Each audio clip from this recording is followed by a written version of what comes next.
what do you say? I mean, is it not a dangerous bill? నేతల మెడ మీద లేకపోతే వారి కంఠం మీద కత్తి కాదు, ప్రతిపక్షాల కంఠం మీద కత్తిలాగా కనపడుతుందని చెప్పేసి ఆ బిల్లు చూస్తేనే అర్థమవుతుంది.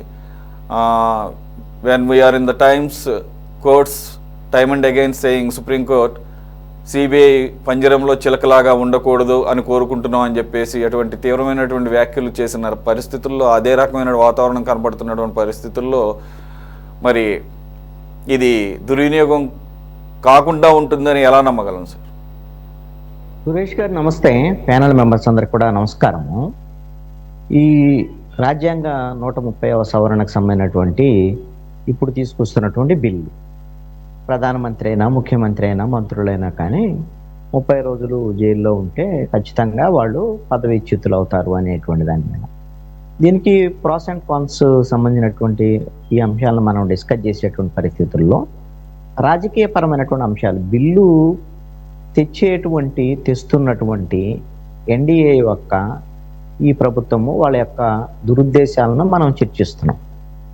ఒకటి ఏమిటి అని అంటే వాళ్ళ యొక్క అభిప్రాయాలు. ఎందుకంటే ఇప్పుడు ఈ 11 సంవత్సరాల వాళ్ళ పాలనలో ఏ విధంగా ప్రతిపక్షాలని, అదేవిధంగా ప్రాంతీయ పార్టీలని, వాళ్ళకి నచ్చనటువంటి వాళ్ళని ఏ విధంగా వేధింపులు గురి చేస్తున్నారు, కేంద్ర దర్యాప్తు సంస్థల ద్వారాగా అనేటువంటి అంశాలను చూస్తున్నాం. కాబట్టి ఈ బిల్లు ద్వారాగా ప్రతిపక్షాలనే టార్గెట్ చేసేదానికి అవకాశం ఉంటుంది.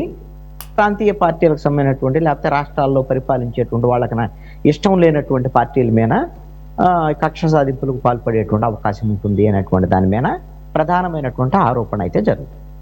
అయితే నా అభిప్రాయం ఏంటి అని అంటే ఇది రాజకీయపరమైనటువంటి అంశంగా ఖచ్చితంగా చర్చ జరిగింది.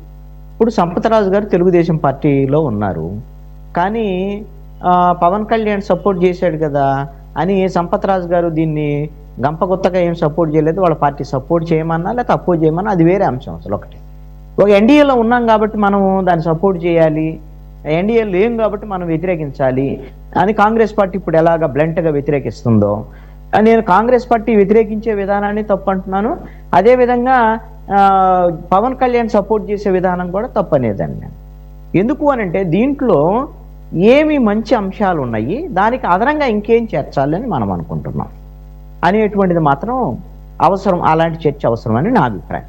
ఇది ప్రజల కేంద్రంగా ప్రజలకు ఉపయోగపడేటువంటి ఈ రాజ్యాంగ సవరణ, ఈ బిల్లు తయారవ్వాలి, కొత్త చట్టం తయారవ్వాలి అనేటువంటి విధంగా మనము ఒక చర్చ జరగాలి, ప్రజోపకరంగా ఈ విధమైనటువంటి రాజ్యాంగ సవరణ జరగాలి అనేటువంటిది ఆలోచన ఉండాలి అనేటువంటిది నా యొక్క అభిప్రాయం.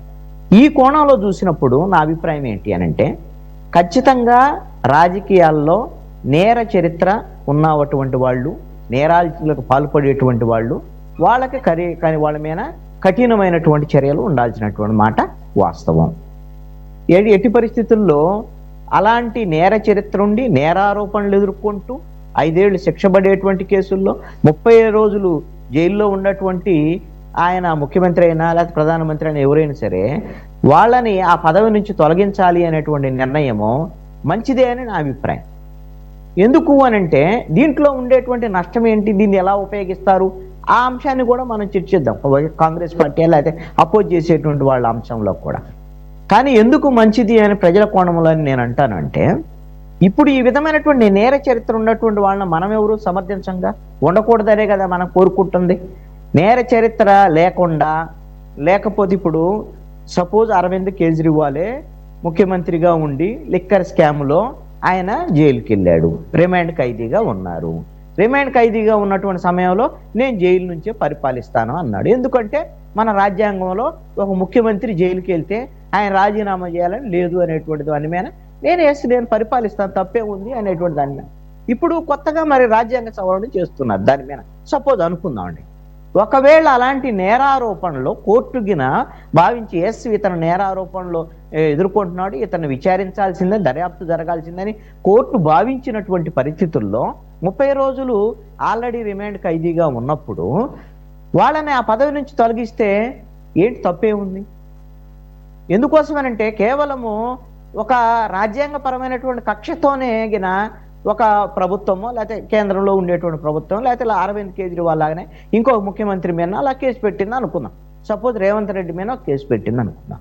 ఇప్పుడు పెట్టిన తర్వాత ఆయన అరెస్ట్ చేస్తే ఇప్పుడు కోర్టులు ఉన్నాయి సమీక్ష చేయడానికి. కోర్టులు సమీక్షించి నిర్ణయం తీసుకుంటాయి.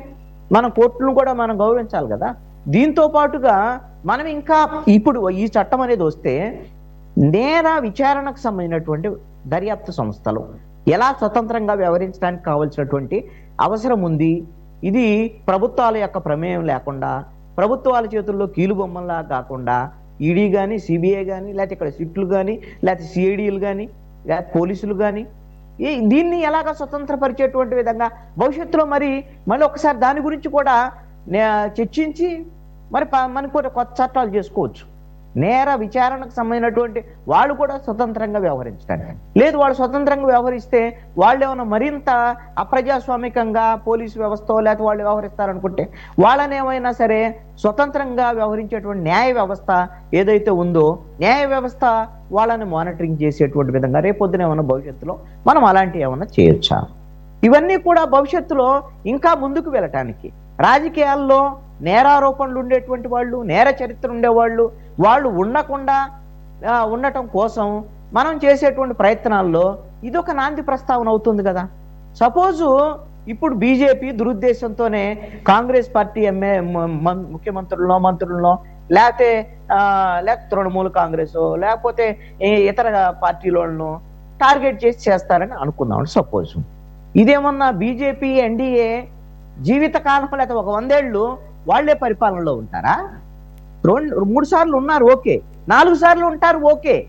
ఇలాగా ఇందిరా అంటే ఇండియా, ఇండియా అంటే ఇందిరా అనుకున్న వాళ్ళు కూడా ఈరోజు 3 సార్లు వరుసనే ఓడిపోయిన కాంగ్రెస్ పార్టీ పరిస్థితిని మనం భారతదేశంలో చూస్తున్నాం కదా. అంతేగాని బీజేపీ ఏమో ఎన్డీఏ ఏదో ఇక జీవితకాలం ఒక 100 ఏళ్ళు పరిపాలిస్తారని ఎందుకు ఆందోళన చెందాలని నేను అంటున్నాను. అంత అవసరం ఏముంది? రేపొద్దున ఇదే చట్టం వచ్చిన తర్వాత ఇదే ప్రతిపక్షంలోకి వెళ్తే బీజేపీయో లేకపోతే ఎన్డీఏనో లేకపోతే ఇంకోటో వెళ్తే వాళ్ళకు కూడా ఈ చట్టం వర్తిస్తుందిగా. ఇది చాలా కీలకమైన అంశం. ఇది ఆహ్వానించాల్సినటువంటి చట్టమే, ఆ రాజ్యాంగ సవరణ ఆహ్వానించేటువంటి అంశమైనటువంటి నా యొక్క అభిప్రాయం. అయితే ఇక్కడ ఉన్నటువంటి దాంట్లో ఇన్ని అనుమానాలు ఎందుకు వస్తున్నాయి అని అంటే ఖచ్చితంగా బీజేపీ యొక్క వాళ్ళ వైఖరి ఈ అనుమానాలను బలపరిచేటువంటి విధంగా ఉంది. ఇప్పుడు ప్రధానమంత్రి కూడా ఖచ్చితంగా దీంట్లో ఆయన కూడా తొలగిస్తారు అని.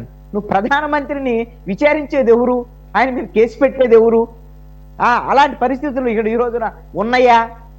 మీరు ఒక ఉదాహరణ సపోజు ప్రధానమంత్రి దాకా వద్దండి, ప్రధానమంత్రి సన్నిహితుడు ఆదాని మీద ఇప్పుడు నేరారోపణలకు సంబంధించినటువంటి వ్యవహారం లేదు. భారతదేశంలో సంబంధించినటువంటి విద్యుత్తు సంబంధించినటువంటి ఒప్పందాలకు సంబంధించినటువంటి వ్యవహారంలో కుంభకోణానికి సంబంధించినటువంటి వ్యవహారం, అది అమెరికా వ్యవహారమైన దానికి జాయింట్ పార్లమెంటరీ కమిటీ వేయటానికే కేంద్ర ప్రభుత్వము ఒప్పుకోనటువంటి పరిస్థితి ఉన్నటువంటి ఈ పరిస్థితుల్లో, బుల్డోజ్ చేస్తున్నటువంటి పరిస్థితుల్లో మీరు ప్రధానమంత్రిగా ఉన్నంతకాలం మీకేం ఇబ్బంది లేదు.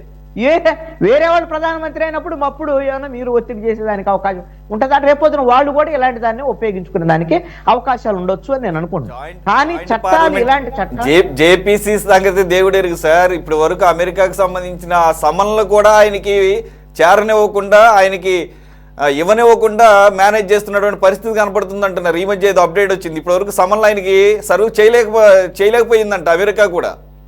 మరి హూ ఇస్ స్టాపింగ్ దెమ్? అవసరమైతే కేంద్రంలో ఉండేటువంటి బీజేపీ ప్రభుత్వము ఆదానిని కాపాడటం కోసం భారత దేశానికి నష్టం కలిగేటువంటి ఒప్పందాలైనా సరే ట్రంప్తో చేసుకోరైనా సరే ఆదానిని కాపాడటానికి కావాల్సినటువంటి అన్ని రకాల ప్రయత్నాలు నరేంద్ర మోడీ చేస్తారు అనేటువంటిది వాళ్ళిద్దరి మధ్య ఉన్నటువంటి బలమైన బంధాన్ని బట్టి మనం ఈ విధమైనటువంటి ఆరోపణ చేయగలుగుతున్నాం. లేకపోతే మనం చేయలేం. అలాంటి ఆరోపణ నిరాధారంగా మనం చేయలేం కదా. ఇప్పుడు వరకు ఇందాక మిత్రులు సంపత్ రాజు గారు తెలుగుదేశం అయినప్పటికీ కూడా చెప్పారు కదా, ఎన్ని కేసులు ఆ ప్రతిపక్షాల వాళ్ళ మీద మీరు మొత్తం ఈడీ, సిబిఐ, ఇక ఎన్ని కేసులు అవసరమై ఇప్పుడు ఎవరైతే ఈడీ, సిబిఐకి సంబంధించినటువంటి కేసులు ఎదుర్కొనేటువంటి వాళ్ళు ఉన్నారో వాళ్ళు కింద బీజేపీలో చేరినా ఎన్డీఏ మిత్రపక్షం అయినా సరే వాళ్ళ మీద ఏమైనా కేసులు ఉంటున్నాయా? వాళ్ళ మీద చర్యలు ఉంటున్నాయా? లేవు. ఇప్పుడు సపోజు మన ఆంధ్రప్రదేశ్ విషయానికే వద్దామండి. బీజేపీకి సంబంధించినటువంటి వ్యవహారం 2014లో నరేంద్ర మోడీ వచ్చి ఇక్కడ ఎన్నికల ప్రచారం చేశాడు. ఏమని ప్రచారం చేశాడు? మేము మా ఎన్డీఏని గెలిపిస్తే స్కీములు వస్తాయి, పథకాలు వస్తాయి అని వస్తాయి, లేదు అంటే స్కాములు ఉన్నటువంటి జగన్మోహన్ రెడ్డిని గెలిపిస్తారా అని చెప్పేసి అన్నాడు. మరి 2019 వచ్చేసరికల్లా మళ్ళీ చంద్రబాబు నాయుడిని విమర్శించారు. ఏటీఎంగా ఉపయోగించుకున్నాడు, పోలవరం అది ఇదని. ఇప్పుడు ఇద్దరు మిత్రులే. చంద్రబాబు నాయుడు ఎన్డీఏలో ఉన్నాడు. చంద్రబాబు నాయుడిని ఆయన ఏమి అనరు. చంద్రబాబు నాయుడు మీద కేసుల వ్యవహారం ఉండదు. జగన్మోహన్ రెడ్డి మిత్రుడు కాదు. మిత్రుడు కాకపోయినా సరే తెర వెనక రహస్య మిత్రుడు జగన్మోహన్ రెడ్డి. ఆయనకి ఏమి ఇబ్బంది రాకుండా నరేంద్ర మోడీ అదే విధంగా అమిత్ షా చూస్తున్నటువంటి పరిస్థితులు ఉన్నాడు. అంటే ఇంత ద్వంద్వ వైఖరి ఉన్నటువంటి పాలకుల యొక్క వాళ్ళ ఆలోచనల్ని తప్పుపట్టడం వరకు ఓకే, కానీ ఈ విధమైనటువంటి రాజ్యాంగ సవరణ వల్ల మాత్రం భవిష్యత్తులో లాభమే అయింది. ఇంతకన్నా మంచి ఇంకా కొన్ని చట్టాలు, కొత్త చట్టాలు రాజ్యాంగ సవరణలో కావాలని మనం కోరదాం. సపోజు ఇప్పుడు ఎవరైతే నేరారోపణలు ఎదుర్కొనేటువంటి ప్రజాప్రతినిధులు ఉన్నారో ప్రజాప్రతినిధుల మీద కేసులు ఉన్నాయండి. ఆ కేసుల్ని త్వరితగతిన విచారించాలి అని సుప్రీంకోర్టు ఆదేశాలు జారీ చేసి, అన్ని రాష్ట్రాలకు ఆదేశాలు జారీ చేసి, ప్రత్యేకమైనటువంటి కోర్టులు పెట్టి అన్ని చేస్తోంది. కానీ సుప్రీంకోర్టు ఆదేశాలు అమలవుతున్నాయా? అమలు కావటం లేదు. కానీ దీన్నే ఒక చట్టం కింద ఎవరైతే ప్రజాప్రతినిధుల మీద ఉన్నటువంటి కేసులు ఉన్నాయో ఆ కేసులు 6 నెలల్లోగా విచారణ పూర్తి చేయాలి కోర్టులు అనేటువంటి ఒక చట్టాలను మనం చేసి, అందుకు కావలసినటువంటి ఇన్ఫ్రాస్ట్రక్చర్ అవన్నీ కూడా కోర్టులకి మనము సమర్పించి కల్పించి, అప్పుడు ఆ కేసులు నేర విచారణ జరిగితే ఆ విధంగా నేరారోపణలు ఎదుర్కొనేటువంటి వాళ్ళ సంఖ్యని కనీసంగా తగ్గించడానికి అవకాశం ఏర్పడుతుంది కదా భవిష్యత్తులో. మనం ఇంత నేరారోపణలు ఎదుర్కొనే వాళ్ళు, నేర చరిత్ర ఉన్న వాళ్ళు, డబ్బులు మీద కుంభకోణాలు చేసేవాళ్ళు, అవినీతికి పాల్పడేవాళ్ళు. ఇప్పుడు జగన్మోహన్ రెడ్డి ఇన్ని కేసులు ఎదుర్కొంటూ ఇంకా జగన్మోహన్ రెడ్డి హాయిగా ఇక్కడ బయటే తిరుగుతున్నాడు. జగన్మోహన్ రెడ్డి కేసులు తేలవు, జగన్మోహన్ రెడ్డికి శిక్షలు పడవు, జగన్మోహన్ రెడ్డికి బెయిల్ రద్దు అవ్వదు. మరి ఇప్పుడు దీన్ని మనం ఏ సంకేతం ఇవ్వాలి? దీనికి సంబంధించినటువంటి అంశంలో కూడా నేను జగన్మోహన్ రెడ్డి అనేది ఉదాహరణ చెప్పాను. చంద్రబాబు నాయుడు కూడా 54 రోజులు ఆయన కూడా జైల్లో ఉన్నాడు. సపోజ్ ఇప్పుడు తెచ్చేటువంటి చట్టమే ఇప్పుడు ఎప్పుడైనా సరే ముఖ్యమంత్రులు ఈ విధంగా నేరారోపణలు ఎదుర్కొనేటువంటి గతంలో కేసులు ఉన్నా సరే వాళ్ళను కూడా మేము తొలగిస్తాం అని కానీ ఇప్పుడు ఈ రాజ్యాంగ సవరణలో ఉందనుకోండి, ఆంధ్రప్రదేశ్ ముఖ్యమంత్రి చంద్రబాబు నాయుడు ఆయన పదవి కోల్పోతాడుగా. ఇప్పుడు ఆయన 54 రోజులు జైల్లో ఉన్నాడు. సపోజ్ నేననేది ఆ విధమైనటువంటి పరిస్థితి ఉంటే. కాబట్టి ఇలాంటి ఇంకా కొత్త ఇంకా కఠినమైనటువంటి చట్టాలు రాజ్యాంగ సవరణలో రావాలని కోరుకుందాం. ఇది కూడా దుర్వినియోగం కాకుండా మనము పటిష్టంగా రాజకీయంగా పక్షపాతం లేకుండా ఉండేటువంటి విధంగా చేసేటువంటి విధంగా ప్రజల వైపు నుంచి ఒత్తిడి వచ్చేటువంటి విధంగా చేయాలి అనేటువంటిది నా యొక్క అభిప్రాయం. దీన్ని నేను స్వాగతిస్తున్నా, నా అభిప్రాయం అయితే. బాబురావు గారు ఒక నిమిషం, సంపత్రాజు గారు సురేష్ గారు చిన్న మాట ఏంటంటే, ఈ బిల్లు నిజంగా పాస్ చేయాలి, నిజంగా ఈ బిల్లు తీసుకురావాలని కానీ అమిత్ షా గారు కానీ కోరుకున్నట్లయితే ఏ బిల్లు పెట్టాలన్నా ముందు రోజు 2 రోజుల ముందో పత్రాలు ఇవ్వాలి, వాళ్ళందరూ ప్రతిపక్షాలు చదువుకోవాలి, బిల్లు పెట్టాలి. కానీ ఇక్కడ తమాషా ఏంటంటే బిల్లు అర్ధరాత్రి 11 గంటలకు అప్లోడ్ చేసేసారు. దీని మీద క్షుణ్ణంగా చదివిన వాళ్ళు ఎవరైనా ఉన్నారంటే విలేకరులు తప్ప ఇంకా ఎంపీలు ఎమ్మెల్యేలు కూడా సరిగ్గా చదివే పరిస్థితి లేదనేది నా అభిప్రాయం చెప్తున్నా మీకు.